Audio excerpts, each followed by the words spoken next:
queridos, recebam a paz do Senhor. Você que trouxe a sua Bíblia, por gentileza.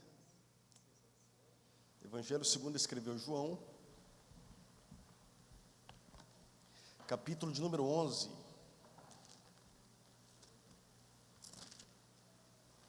Enquanto você encontra o texto, quero louvar a Deus pela oportunidade de estarmos juntos. Deus continue prosperando os irmãos, pastor Marcos Sérgio que me recebe, toda a família, da liderança. Capítulo 11 do Evangelho segundo escreveu João, nós vamos ler os 5 primeiros versículos e posteriormente nós leremos o versículo 23, 24 e 25. Você que encontrou, diga amém. Estava então enfermo um certo Lázaro de Betânia, aldeia de Maria e de sua irmã Marta. E Maria era aquela que tinha ungido o Senhor com unguento, e lhe tinha enxugado os pés com seus cabelos, cujo irmão Lázaro estava enfermo. Mandaram-lhe, pois, suas irmãs dizer: Senhor, eis que estava enfermo aquele que tu amas. E Jesus, ouvindo isso, disse: Esta enfermidade não é para a morte, mas para a glória de Deus, para que o Filho de Deus seja glorificado por ela. Ora, Jesus amava a Marta, a sua irmã e a Lázaro. No capítulo 11 ainda, no versículo 23, disse Jesus: Teu irmão há de ressuscitar. Disse-lhe Marta: Eu sei que há de ressuscitar na ressurreição do último dia. Disse-lhe Jesus: Eu sou a ressurreição e a vida. Quem crê em mim, ainda que esteja morto, viverá. Queridos, o Evangelho segundo escreveu João, ele se distingue dos 3 primeiros evangelhos, que são conhecidos como sinóticos, porque basicamente eles tratam dos mesmos assuntos e milagres. Nós temos o Evangelho segundo escreveu Marcos como primeiro evangelho, posteriormente Mateus e Marcos, e cada um desses evangelhos com um propósito definido e com um destinatário. Mateus escreveu aos judeus com o propósito de apresentar a Jesus como o Messias prometido a Israel. É por isso que ele inicia a sua narrativa com a genealogia de Jesus. Marcos, direcionado aos romanos, com o propósito de apresentar Jesus como servo fiel e sofredor. O Evangelho segundo escreveu Lucas a Teófilo ou aos gregos, com o propósito de apresentar o lado humano de Jesus, o Filho do homem. E o Evangelho segundo escreveu João, com o propósito de apresentar a Jesus como verbo divino, como o próprio Deus. É por isso que no primeiro capítulo, nos primeiros versículos, está escrito: no princípio era o verbo, e o verbo estava com Deus, e o verbo era Deus. Ele estava no princípio com Deus. Todas as coisas foram feitas por ele, e sem ele, nada do que foi feito se fez. João, com a proposta de provar que Jesus é Deus e de combater algumas falsas doutrinas, dentre elas eu destaco o docetismo, que basicamente era uma falsa doutrina que pregava que Jesus não tinha um corpo físico.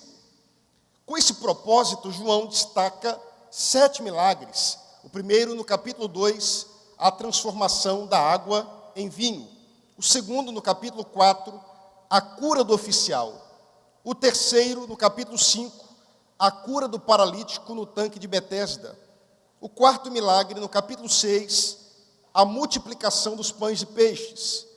O quinto milagre, no capítulo 6 ainda, a caminhada sobre o mar.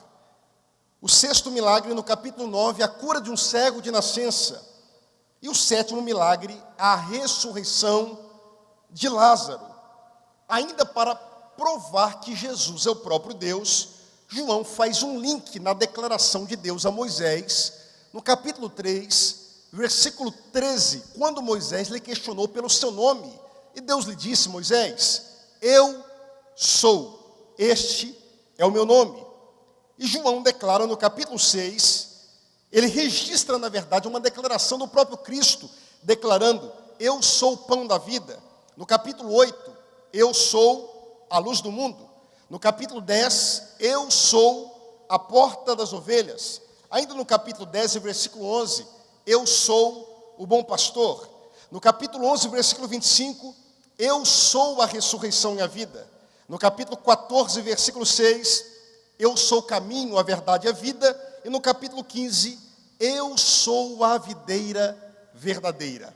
Observem, o versículo 5 do capítulo 11, tem como proposta nos mostrar ou nos revelar o nível do relacionamento entre Jesus, Lázaro e a sua família. O texto declara que Jesus amava a Marta, a Maria e a Lázaro. Eu posso declarar que Cafarnaum era o lar de Jesus na Galileia e Betânia era o lar de Jesus na Judéia.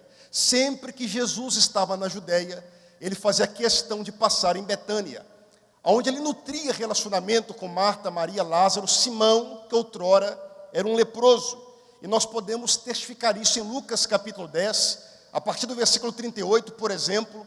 Jesus está em Betânia, ocasião em que Maria está sentada aos seus pés lhe ouvindo, e Marta está agitada, preocupada em melhor servir a Jesus e os seus discípulos. No capítulo 11 de João, ele está em Betânia mais uma vez para ressuscitar a Lázaro.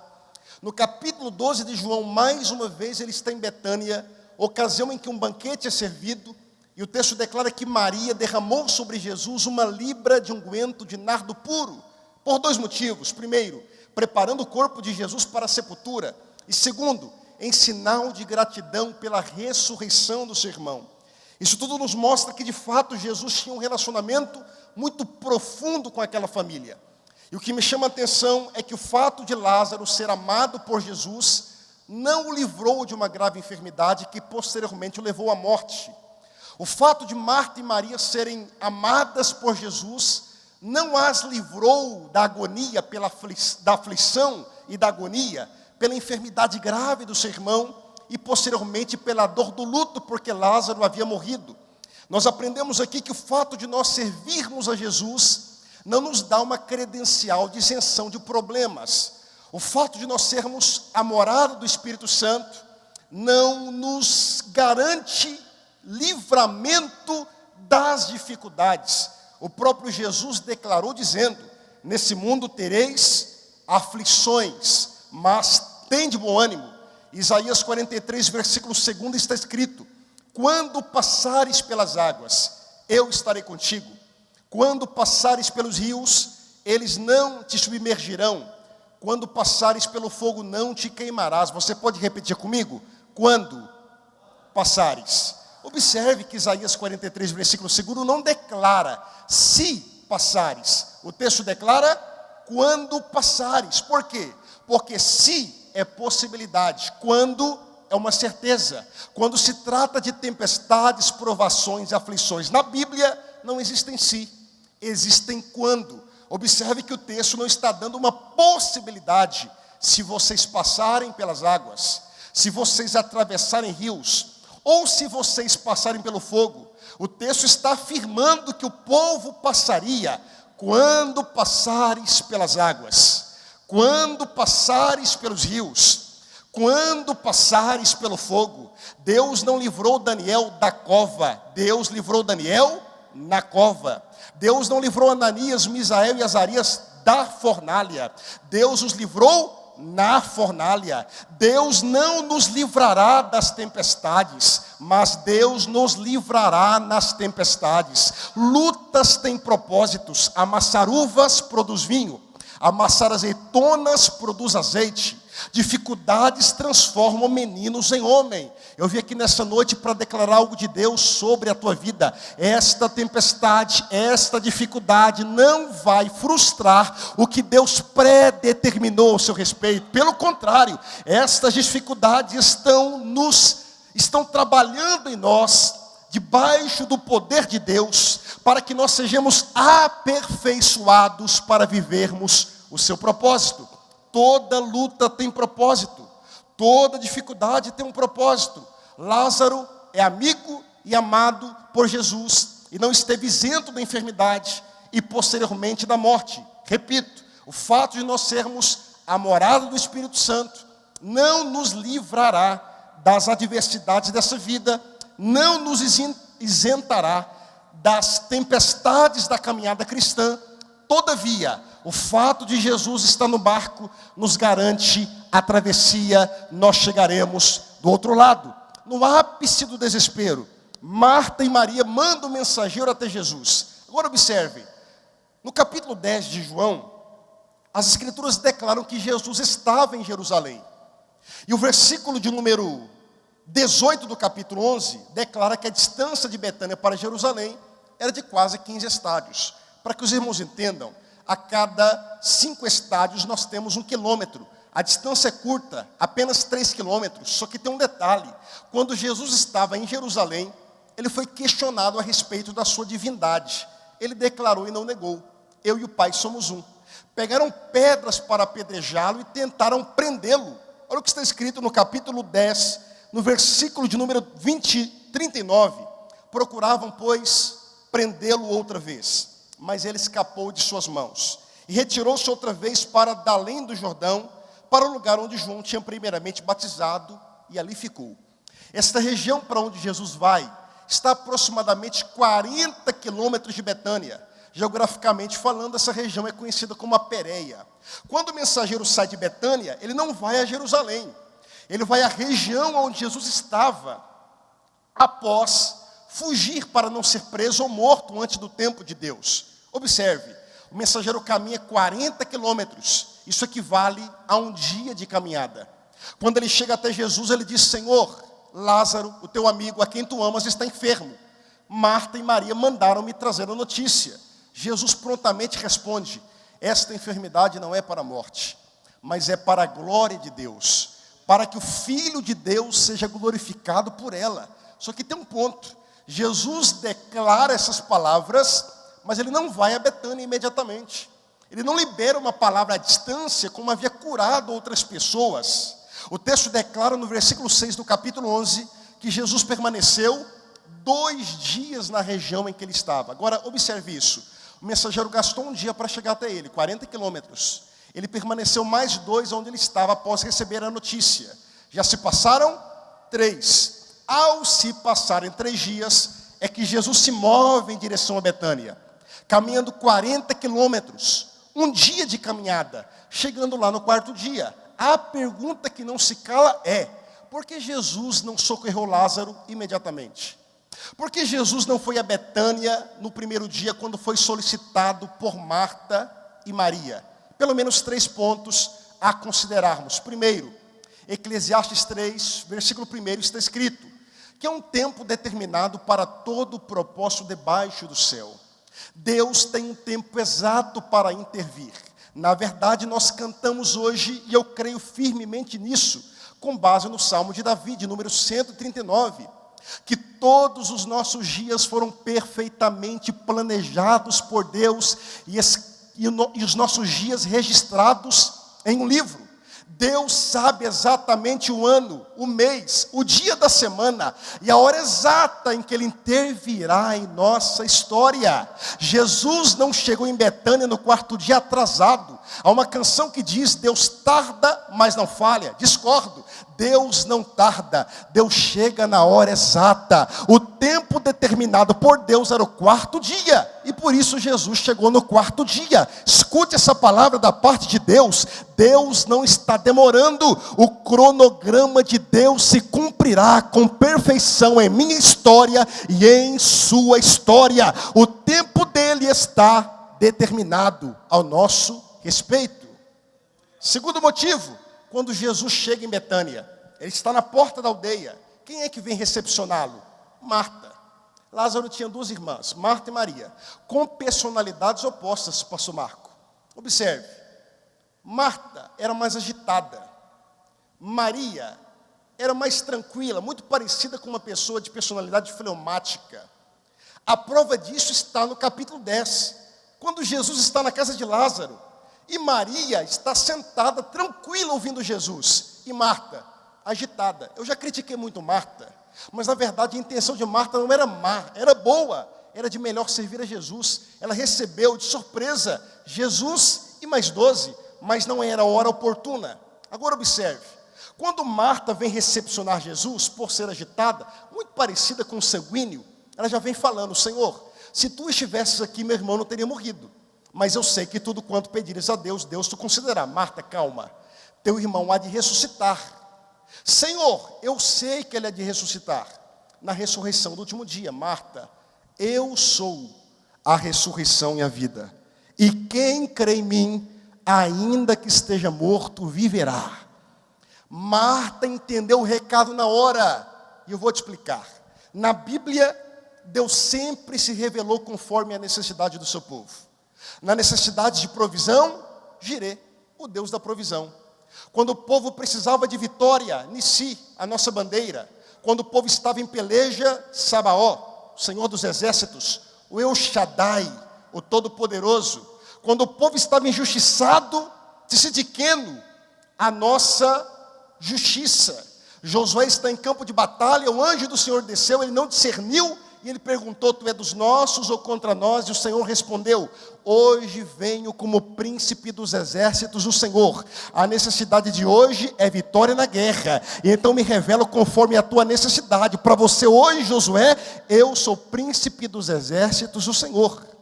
Lá no Êxodo, após 430 anos de exílio, o povo está escravizado. O povo está injustiçado.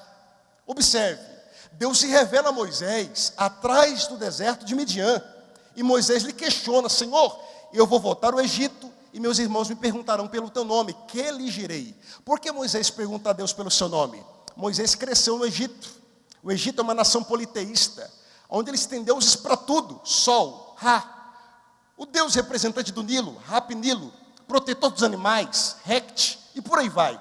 E os nomes das divindades revelavam o seu caráter e o seu poder de ação. O que Moisés está dizendo é: Senhor, eu não posso voltar ao Egito sem o nome que revela o seu caráter e o seu poder de ação. A questão é que Deus não se revela como Jirê, porque a necessidade não era apenas provisão. Deus não se revela como Rafá, porque a necessidade não era apenas cura. Deus não se revela como Tzidkenu, porque a necessidade não era apenas justiça. Deus se revela a Moisés dizendo: Moisés, eu sou o que sou. Que na verdade, no sentido original, Deus está dizendo: eu serei o que serei. Na verdade, Deus está dizendo para Moisés: Moisés, eu serei tudo o que você tiver necessidade que eu seja. Se você tiver necessidade de água, eu serei água. Se você tiver necessidade de pão, eu serei pão. Moisés, a minha presença te basta. A minha presença é tudo o que você precisa para cumprir o propósito que eu estabeleci sobre a sua vida. Eles saíram do Egito pelo dia. Não havia guarda-sol, por exemplo. O sol era muito quente, escaldante, mas Deus se revelava como uma nuvem, os protegendo do sol escaldante. Pela noite não havia lanterna e nem aquecedor, mas havia uma coluna de fogo que se revelava, os aquecendo, iluminando o caminho para Israel passar. Na hora da sede não havia bebedouro, mas Cristo era a rocha que jorrava água para saciar a sede do povo. Na fome, Deus enviava o maná e as cordonizes. A roupa não se acabou e o sapato não se desgastou por 40 anos. Deus sempre se revelou conforme a necessidade do povo. Agora me responda, qual era a necessidade de Marta e Maria para Lázaro?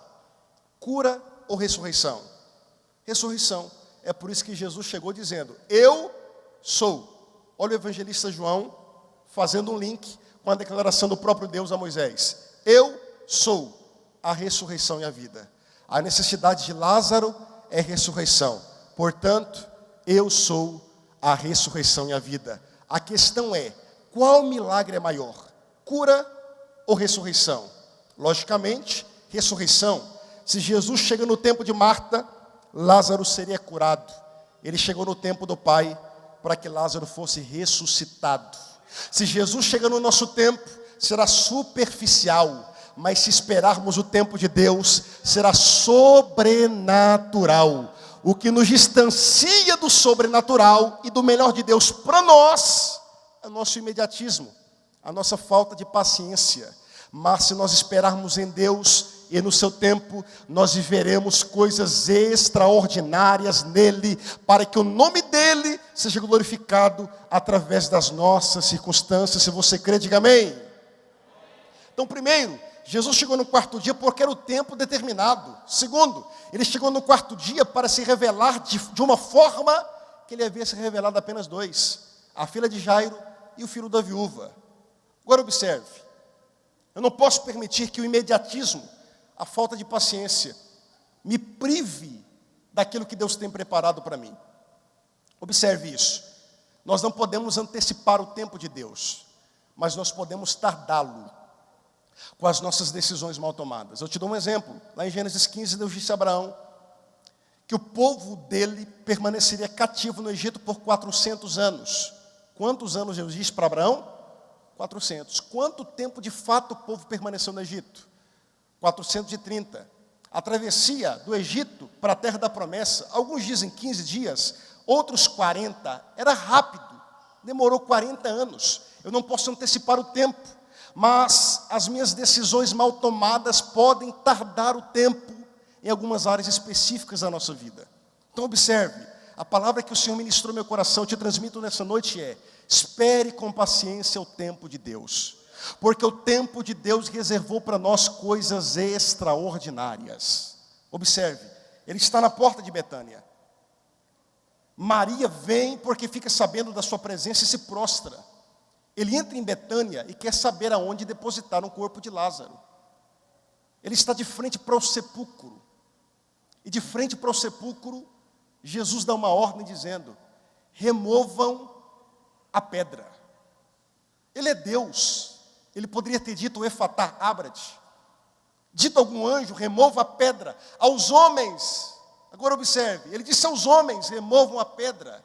Porque remover pedra é para nós, mas ressuscitar Lázaro é para Jesus. O possível eu posso, o impossível ele realiza. Você está pegando? Diga amém. Davi vai enfrentar Golias. Ele escolhe 5 pedras. Quantas pedras? 5. Quantos gigantes ele enfrentaria? 1. Não é falta de fé e não é que Davi era ruim de mira. Segundo o livro de Samuel, capítulo 21, você pode observar que Golias, ele tinha 4 primos irmãos que estavam lá no exército filisteu. Davi está enxergando os primos irmãos de Golias. Não é falta de fé. Pelo contrário, Davi está enxergando os irmãos de Golias, ele pensa: quando Golias cair por terra, se um de seus irmãos se meterem a louco, eu tenho uma pedra preparada para cada um deles. Agora observe isso. Davi, ele está diante de Saul. Saul disse: Davi, você não pode porque você é jovem.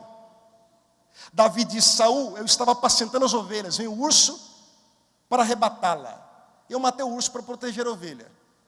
Outra ocasião vem um leão. Eu matei o leão para proteger a ovelha. Assim como Deus me deu vitória contra o urso e o leão, Deus me dará vitória contra esse incircunciso filisteu. Agora observe, Saul dá a sua armadura para Davi, só que Davi não suporta a armadura de Saul. A arma que Deus preparou para que Davi enfrente o gigante é uma funda e algumas pedras. Observe isso. Davi lança a pedra, ela se encrava na testa do gigante. E o gigante não cai para trás, como era lógico, ele cai para frente, provando que não foi Davi que derrubou Golias, foi Deus. Davi lançou a pedra, mas foi Deus quem derrubou o gigante. Eu lanço a pedra, Deus derruba o gigante. Você está pegando? Diga amém. Eu faço o que é possível, eu escolho a pedra, eu lanço a pedra, mas Deus derruba o gigante. Eu removo a pedra e Jesus chama Lázaro para fora.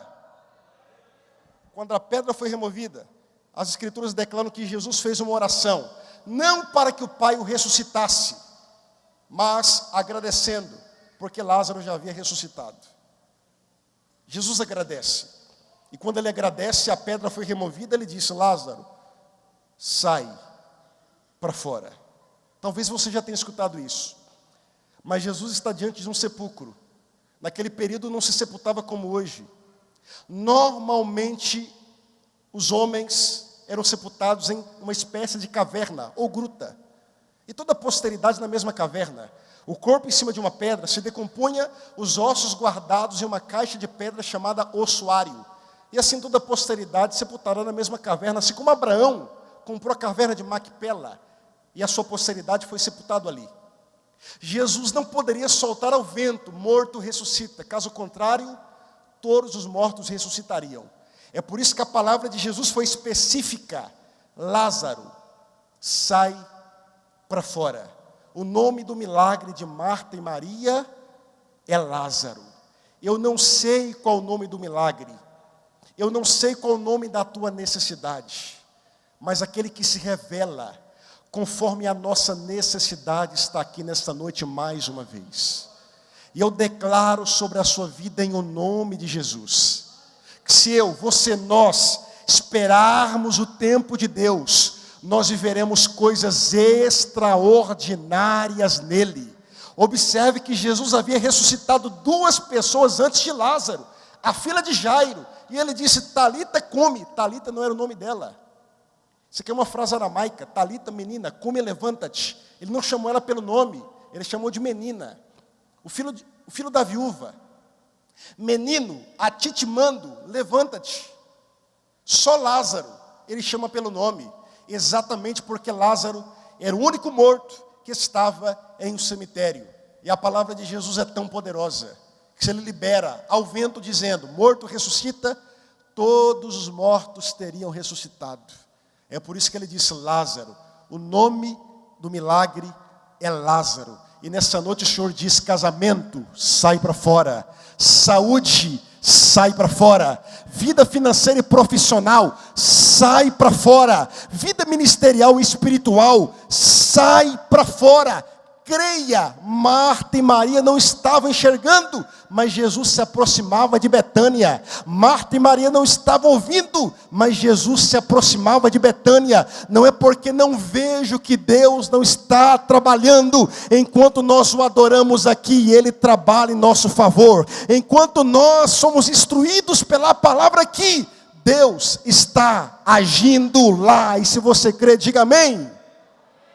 A igreja orava na casa de Maria, em Atos 12, e Pedro estava preso na Torre de Antônia, em Jerusalém. Pedro estava encarcerado, com toda a segurança, e a igreja estava orando. E enquanto a igreja orava, Deus enviava um anjo. A igreja não via, mas Deus já estava trabalhando. A igreja não ouvia, mas Deus já estava trabalhando. A igreja não sentia, mas Deus já estava trabalhando. Eu não preciso ver, eu preciso crer. A ótica do mundo é: eu vejo para crer, mas a ótica divina é: eu creio primeiro para depois enxergar. A ótica humana é: eu enxergo o degrau e piso, mas a ótica divina é: eu piso primeiro e Deus providencia o degrau depois. Creia, Deus não perdeu o controle, como foi cantado nessa noite.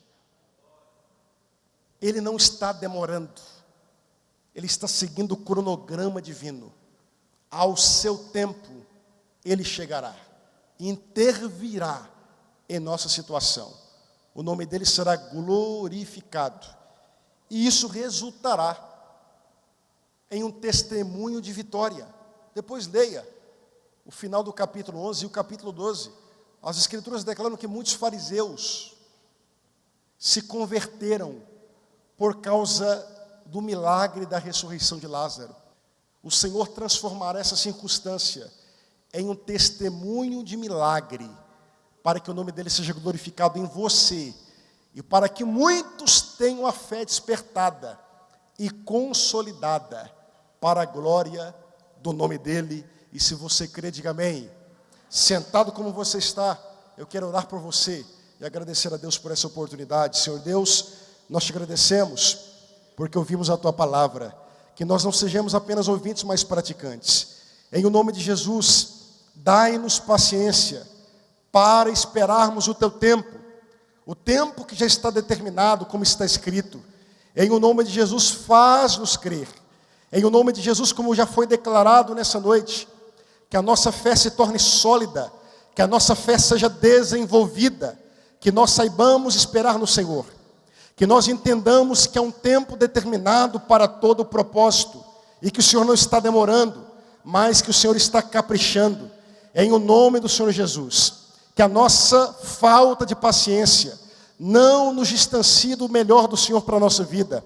Em o nome de Jesus, assim eu oro e declaro que milagres sobrenaturais se materializarão em nossa vida, para a tua glória e o teu louvor, em o nome de Jesus. Deus continue prosperando os irmãos em tudo, para a glória do nome dEle. Guarde essa palavra no seu coração. O tempo de Deus é perfeito, e no tempo dEle nós viveremos milagres extraordinários, em o nome de Jesus.